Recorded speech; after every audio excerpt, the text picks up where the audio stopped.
Estamos de regreso y en esa parte del programa nos acompaña el abogado constitucionalista Aníbal Quiroga. Gracias por estar aquí, bienvenido. Encantado, Tatiana, buenas noches. Varios temas que conversar con usted porque siempre la política y el tema legal aquí parece que van siempre muy de la mano. Y lo primero tiene que ver con Patricia Muriano, exsecretaria, examiga de la presidenta Dina Boluarte, que declaró hoy ante la Fiscalía. Más temprano teníamos entendido que ella no iba a declarar, parecía que no iba a decir nada, de hecho sigue en Estados Unidos y desde allá a través de una audiencia virtual, una sesión virtual, ha declarado por varias horas ante el Ministerio Público. Y según ha trascendido, ella se habría ratificado en varias cosas que escuchamos en el audio que presentó Hildebrand en sus 13, ¿no? Sobre que la presidenta se operó y fueron 4 cirugías. Habla, por ejemplo, de la presencia de la presidenta de Salud, de María Elena Aguilar, que ya sí habría estado atenta por lo menos a la cirugía de la presidenta, lo que podría complicar un poco la situación de la mandataria, hoy investigada por abandono del cargo, ¿no? Claro, ahí hay dos vertientes, ¿no? La parte constitucional y la parte penal. En la parte penal, cualquier investigación se va a detener ante la acusación porque tiene el blindaje del 117 hasta el 29 de julio del año 2026. En la parte constitucional podría dar lugar a una acusación constitucional que también tendría que detenerse por el 117, porque de alguna manera ha incumplido lo que dice la Constitución, que cuando hay una incapacidad temporal tiene que comunicar al Congreso.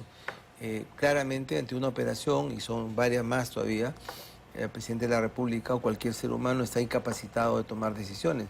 Y él o ella tiene sobre sí 4 cargos importantes: jefe del Ejecutivo, representa y personifica a la Nación, es director de la Relación Internacional, es responsable de la Relación Internacional de Perú y es comandante supremo de las Fuerzas Armadas y Fuerzas Policiales. No puede estar en un estado de inconsciencia, ¿no? Y por eso la Constitución sabiamente prevé que en caso de incapacidad temporal tiene que ser avisado al Congreso. De acuerdo, y al haber sido sometida a 4 cirugías, como ha declarado Muriano, como se ha escuchado en el audio, como ha presentado además la clínica Cavani ante el Ministerio Público, y además que señalan que la presidenta habría estado más de 2 horas en un quirófano, pues se deduce, sin ser tan experto, que la presidenta no habría estado, digamos, consciente en sus habilidades plenas durante todo ese tiempo. Y eso que, digamos, en cualquier persona puede ser un tema baladí, un tema normal.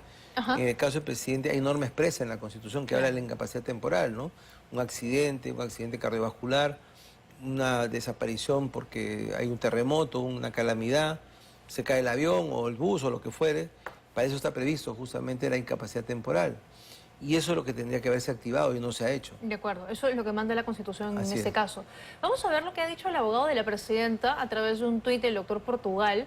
Se ha pronunciado al respecto, dice estar bastante tranquilo. Dice, hay 2 tipos de testigos, unos para los titulares y el voraz consumo periodístico y otros para un caso penal. Si ayer estábamos tranquilos, hoy, después de oír a la testigo estrella, lo estamos aún más. Sin prisa, pero sin pausa, llegaremos a buen puerto. Tranquilo, parece que está. Bueno, una cosa es lo que se dice y otra cosa es lo que es, ¿no? Hay una expresión de los psicólogos que hablan de la teoría de la profecía autocumplida. Pero, digamos, al final de cuentas, no es el defensor el que determina eso, sino la autoridad, que es el Ministerio Público, ¿no? De acuerdo. El Ministerio Público evaluará si lo que se ha dicho es trascendente o no es trascendente. De acuerdo. En el plano constitucional, la presidenta por lo menos queda claro que mintió, ¿no? Que no estuvo 40 minutos en la operación como dijo, que no fue solo una operación por salud, sino por temas estéticos y fueron varias.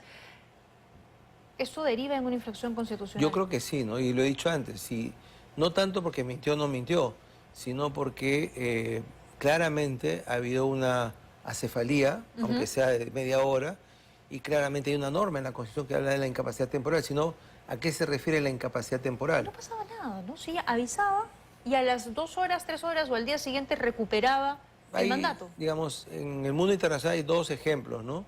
3, hasta 3. El caso del presidente Reagan cuando fue atentado y estuvo en el quirófano, pasó la presidencia a vicepresidente y luego regresó. El caso del presidente Biden cuando fue operado, el caso del presidente de Santos en Colombia también cuando tuvo una operación a la próstata, avisó al Congreso, se activó los resortes constitucionales, porque claro, el país no puede quedar sin un primer mandatario, ¿no? Y el premier no sirve para eso. Pues ahí claramente había una infracción constitucional de no avisar al Congreso una incapacidad temporal, aunque sea de 3 minutos. O sea, Porque eso tampoco lo establece claro, la y no es Constitución. equivalente al sueño, ¿no? Porque uno cuando duerme, pues pasan la voz y se despierta, ¿no? Es cierto, pero cuando eso también lo dijo la presidenta, ¿no? pero cuando está en estado de inconsciencia, cuando está sedado, no hay poder humano que levante a una persona. ¿Cómo va a tomar decisiones si está en una condición de inconsciencia inducida? De acuerdo, habrá que ver ahora la respuesta, ¿no? Porque aquí he tenido también al doctor Blume, abogado de la presidenta en materia constitucional, y él me decía, pero hay un montón de decretos que la presidenta ha firmado en ese periodo que acreditan que ella sí estuvo en el cargo. Bueno, si cuando se ha despertado ha firmado, yo tengo mucha simpatía y amistad con Ernesto, pero si cuando se ha despertado y ha firmado los decretos, eso no quita que ha estado en estado de inconsciencia. El problema es el estado de inconsciencia, ¿no? A menos que hubiese soportado pues que con un cincel le rompan No, el hueso de la Dios. nariz estoicamente, lo natural y normal y lo que aparece en los papeles de la clínica es que ha estado en estado de sedación. De acuerdo, Y eso implica una ausencia de conciencia y eso implica una incapacidad temporal. de acuerdo. Clarísimo, doctor.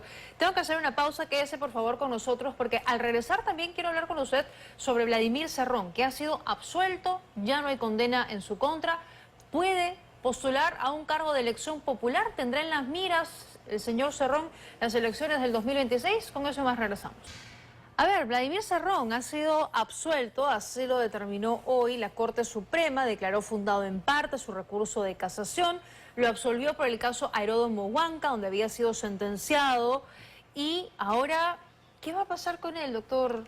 ¿Se puede, digamos, en términos civiles, él recupera todos sus derechos políticos? ¿Puede ser candidato? Bueno, yo no soy penalista, ¿no? Pero si este fuera el único caso que tiene, recupera todo su estatus, digamos, de ciudadano, no tendría restricciones a la libertad, podría hacer campaña y podría inscribirse y participar.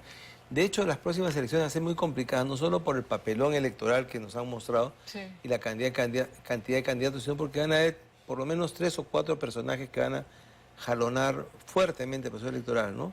Vizcarra, Antauro Humala, ahora Vladimir Cerrón, el propio fujimorismo, ¿no? Entonces van a ser fuerzas, digamos, telúricas que van a complicar el proceso electoral, sin ninguna duda. Bueno, Vladimir Cerrón ha sido parte, de alguna manera, de este gobierno, ¿no? Es el líder de Perú Libre, ha jalado, digamos, también, y movilizó a las masas para que Pedro Castillo y hoy Dina Boluarte estén en el gobierno. Digamos, si la gente no se acuerda, él estaba en la plancha de Pedro Castillo. Ajá. Pedro Castillo asume la presidencia porque él es tachado, ¿no es cierto? Y está en la plancha de Dina Boluarte. O sea, la plancha original era Cerrón, Castillo y Dina Boluarte. Al salir él se quedaron los otros dos.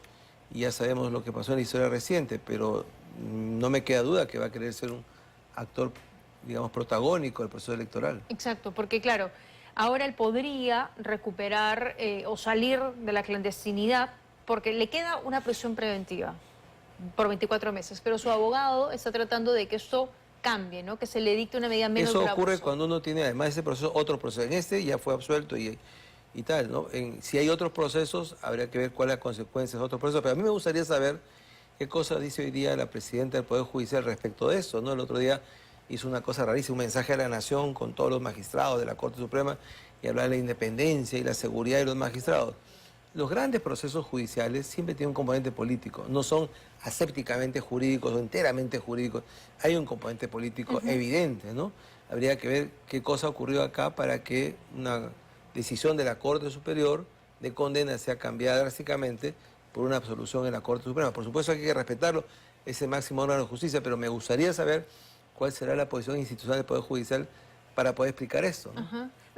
Me quedo con eso que dice que los grandes casos tienen componentes Siempre. políticos, porque de los que mencionaba, de los actores que van a estar en carrera o planean estarlo, están inmersos también en casos judiciales, Siempre. Martín Vizcarra, Keiko Fujimori. Entonces, digamos, hay un componente que sobre todo en esta época de campaña suele activarse con mayor Claro, fuerza, y ¿no? existe una cosa que se llama el lawfare que implica la lucha política a través de medios jurídicos, ¿no? Esto que ha ocurrido hoy día, que la Fiscalía nuevamente denuncia la ilegalidad de Fuerza Popular. No, Sí. no es que uno tenga simpatía o no por Fuerza Popular, simplemente parece un despropósito, ¿Pero a ¿no? qué va eso? ¿A qué va? A alterar el sistema político, a poner a la Fiscalía digamos, de protagónico político en la escena electoral del país. No tenía por qué hacerlo, ni ni para qué hacerlo, pero claramente va a haber ahora una alteración de la política gracias a una actividad que yo creo que es incorrecta de la Fiscalía. De acuerdo. ¿Y la Fiscalía para usted está politizada?